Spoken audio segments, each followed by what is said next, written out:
Laura's mother's mink coat transformed into a throw, and Dad's clothing made into a quilt.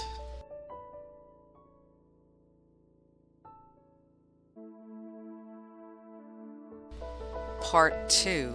Dad's quilt.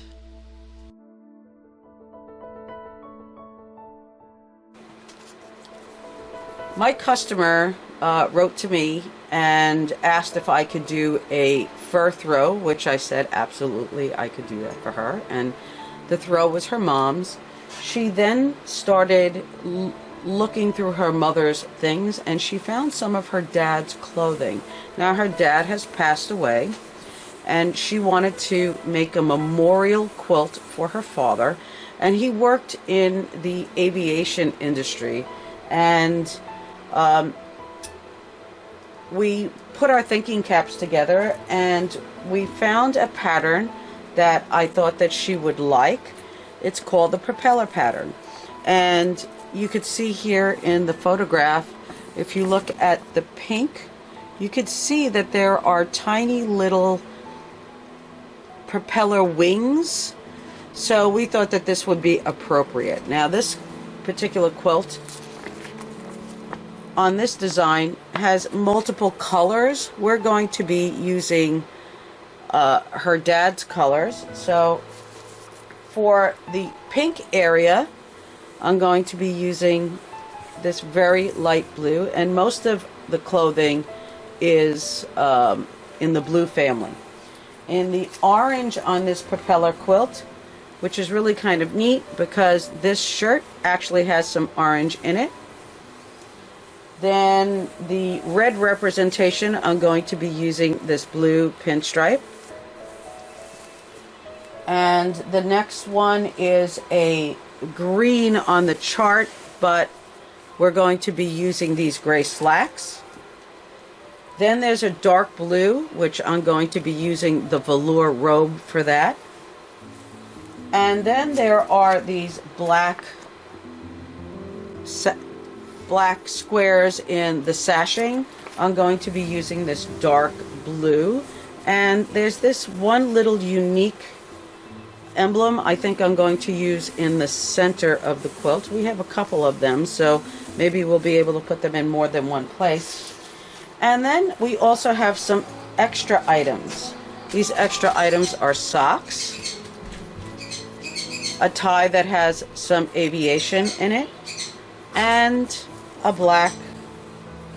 And what is really unique is she also had his favorite slippers, and the colors just match so perfectly. So I'm going to be using this in the border as well. It's going to look lovely when it is done. And instead of following this chart, I took the fabrics, I scanned them into my computer, and now I put it into my EQ8 program, and now I have an exact duplicate of what the quilt will look like when it's completed. So I'm really excited about this particular project because quilting really is my roots. So let's get started. First thing I did was lay out all the clothing that was sent to me. This is the light blue shirt. This is the blue shirt with the orange stripe. This is the pinstripe. These are pajamas, by the way. These were the pants. This was the velour, socks, slippers, which was quite unique. Once I had everything in the order in which I wanted to sew them, I started to cut them out individually, and you're going to see me frequently referring to the pattern book because depending on the color, that determined the number of strips I actually had to make. So here I'm using a 2.5-inch ruler, and I am subcutting them into, I believe it was 5.5-inch strips, 2.5 by 5.5-inch strips. And here I am checking it out again. Yep, I need some more, so I'm going to cut some more. Just one more piece. If I found anything unique, I cut that out and put it to the side. Maybe I could use it in the quilt later on. I'm going to take my next item, iron it out. Here's the orange shirt. So I deconstruct it.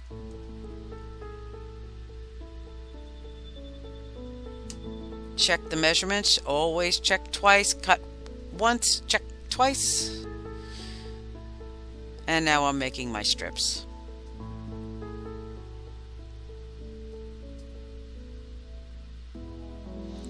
What I like about the ruler is that I can use multiple measurements at one time.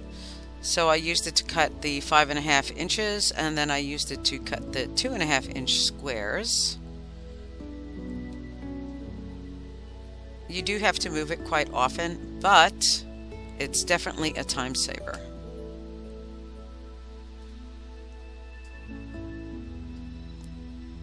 So I line them up, cut the edge off. It really is just very, very simple to use. Cut that edge and then just cut your strips. On to the next fabric, which is now the pinstripe pajamas. It's a pajama top.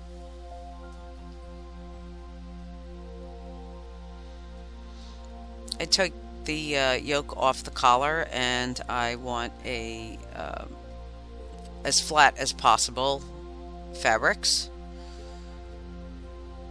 No lumps, no bumps. So now I'm lining up my strips. I do usually 4 or 5 at a time.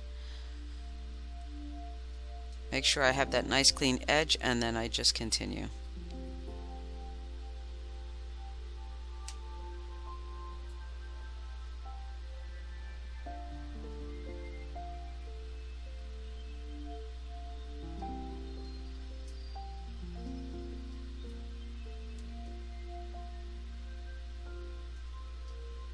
On to the next fabric. Now we're dealing with the pants. I believe they were wool pants or a wool cotton blend pants.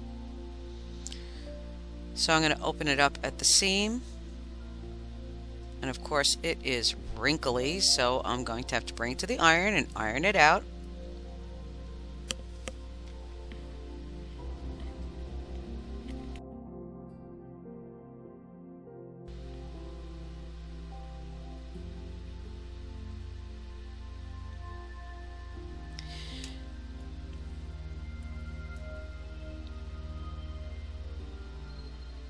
This fabric was a little bit thicker, so I decided that I was going to use my 2.5 inch ruler to cut the main strips.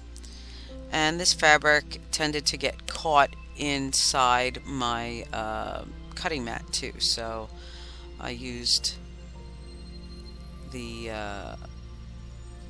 longer ruler to cut the main strips out.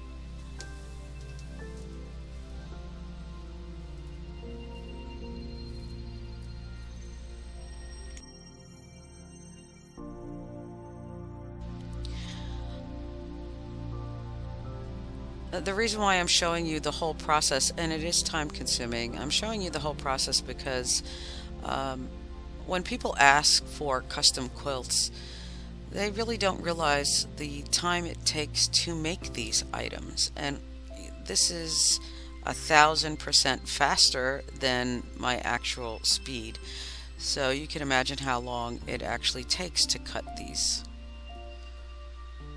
And we're only on fabric number 3, which were the pants.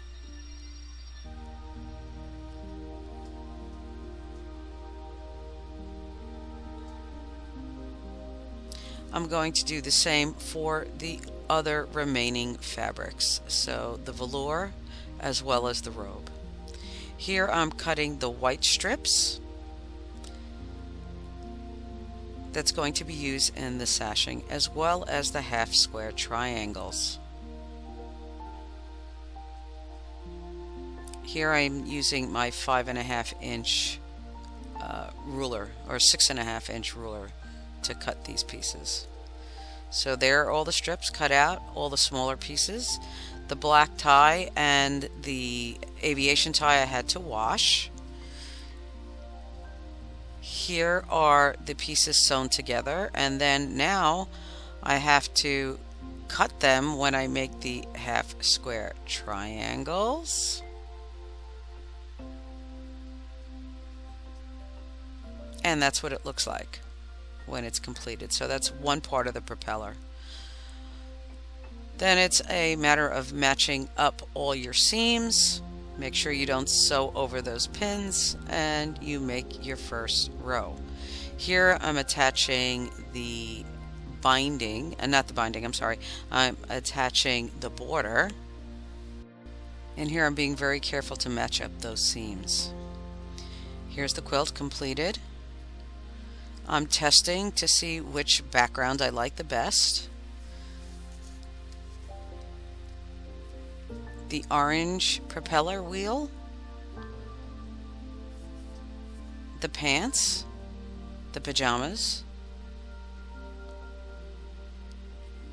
the velour, that's the slipper, that's the black tie,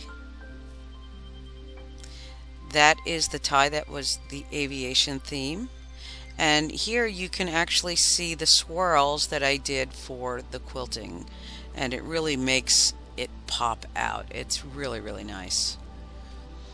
Here was that special little design that was on the robe. There's the slipper again.